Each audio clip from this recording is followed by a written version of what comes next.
ലോകത്തിലെ ഏറ്റവും വലിയ രണ്ടാമത്തെ ഷിപ്പിംഗ് കമ്പനിയായ മെസ്കിൻ്റെ സാൻ ഫെർണാണ്ടോയാണ് വിഴിഞ്ഞത്ത് ഇപ്പോൾ ചരക്കുമായി എത്തിയിരിക്കുന്നത്. 2000-ഓളം കണ്ടെയ്നറുകൾ ഈ കപ്പലിലുണ്ട്. 110-ലധികം രാജ്യങ്ങളിൽ കാർഗോ സേവനങ്ങൾ നിരന്തരം നൽകുന്ന ഡാനിഷ് കമ്പനിയാണ് മെർസ്ക് എന്ന് പറയുന്നത്. ചൈനയിൽ നിന്നാണ് ഈ കപ്പൽ ഇങ്ങോട്ട് യാത്ര തിരിച്ചത്. നമുക്ക് ഒരു അല്പനേരം സാൻ ഫെർണാണ്ടോയ്ക്കൊപ്പം.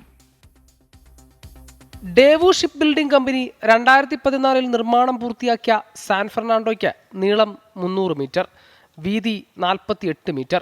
കൂറ്റൻ മദർഷിപ്പിന് നങ്കൂരമിടാൻ ആവശ്യമായത് 10 മീറ്റർ ആഴം. 9000 കണ്ടെയ്നറുകൾ വഹിക്കാൻ ശേഷിയുണ്ട് സാൻ ഫെർണാണ്ടോയ്ക്ക്. എന്നാൽ 2000 കണ്ടെയ്നറുകൾ മാത്രമാണ് വിഴിഞ്ഞത്തെത്തുന്നത്. അതിൽ തുറമുഖത്തിറക്കുന്നത് 1960 കണ്ടെയ്നറുകൾ. കഴിഞ്ഞ മാസം 22-നാണ് സാൻ ഫെർണാണ്ടോ ഹോങ്കോങ് വിട്ടത്. ചൈനയിലെ ഷാങ്ഹായ്, ഷിയാമൻ തുറമുഖങ്ങൾ കടന്ന ജൂലൈ 1-ന് ഷിയാമനിൽ നിന്നും ചരക്കുകളും കയറ്റിയാണ് സാൻ ഫെർണാണ്ടോയുടെ വരവ്.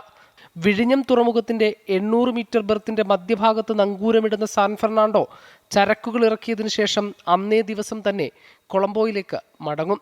കപ്പലിൽ നിന്നിറക്കിയ കണ്ടെയ്നറുകൾ മദർഷിപ്പ് മടങ്ങിയതിനു ശേഷം ചെറിയ ഫീഡർ കപ്പലുകളിൽ മറ്റു തുറമുഖങ്ങളിലേക്ക് കൊണ്ടുപോകും.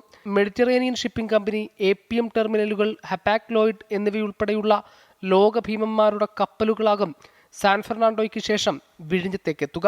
വിഴിഞ്ഞം രാജ്യാന്തര തുറമുഖത്തേക്കെത്തുന്ന സാൻ ഫെർണാണ്ടോ എന്ന ആദ്യ ചരക്കു കപ്പൽ കേരളത്തിന്റെ ചരിത്രത്താളുകളിൽ ഇടം പിടിക്കും.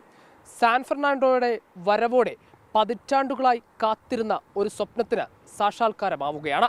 മനീഷ് VS-നൊപ്പം ഹരികൃഷ്ണൻ, 24 തിരുവനന്തപുരം.